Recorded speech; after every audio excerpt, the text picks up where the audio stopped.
Sorry, I forgot. So now Screencastify has a 5-minute limit. So hopefully I can get this done. At least 15 minutes, or at the max 15 minutes.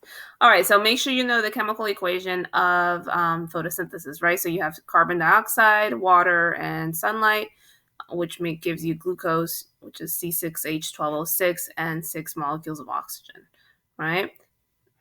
So balance would be, I forgot to mention the balance. So 6 CO2 plus 6 H2O in the presence of light will give you 1 glucose and 6 molecules of oxygen. So not only do plants give us sugar, but they also give us oxygen, which happens to be a byproduct that they release, right? And lucky for us, because very important, we need oxygen. We know we will die without it, but the reason why we need oxygen is to be able to create a molecule called ATP, right?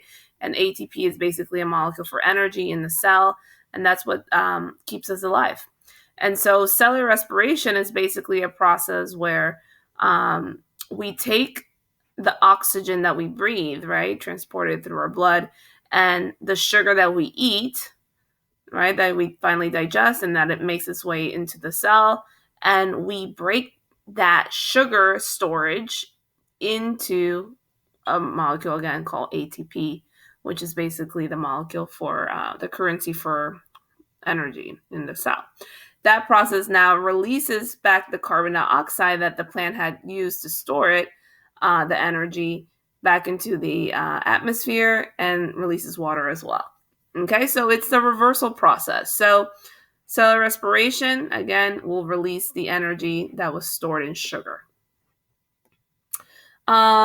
And if there isn't oxygen available, like certain organisms do not have oxygen available, they go through anaerobic fermentation, which is basically similar to cellular respiration, but it only makes limited amount of ATP, whereas aerobic, in the process of oxygen, it makes a lot more.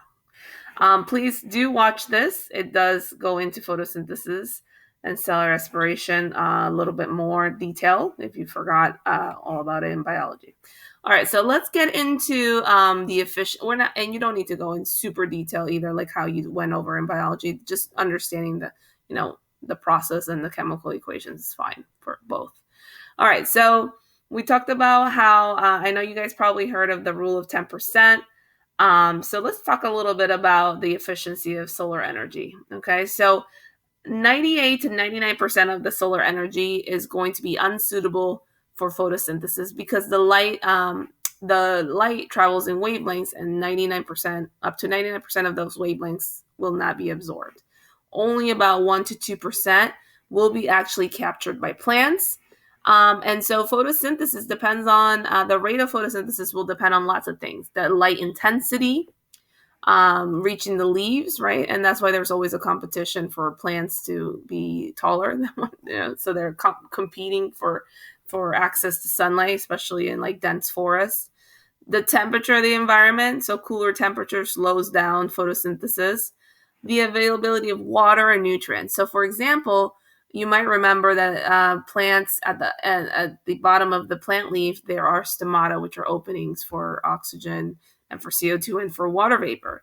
But when there is a lack of water, the plant will actually close those openings, and it won't go through photosynthesis in order to retain water. All right, so these things will limit the rate of photosynthesis. Okay, so we're not always going to be able to. The plant's not always going to be able to absorb and perform photosynthesis. Okay, due to these certain factors. All right, so here's a term that you need to be familiar with. It's primary productivity, and basically, primary productivity is the rate at which light energy is turned into chemical energy through photosynthesis. Okay, so that is primary productivity.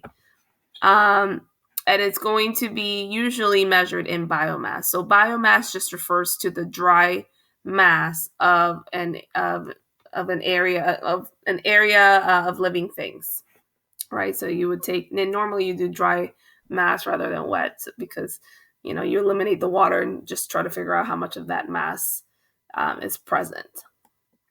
All right, and that will tell you the amount of primary productivity. Here's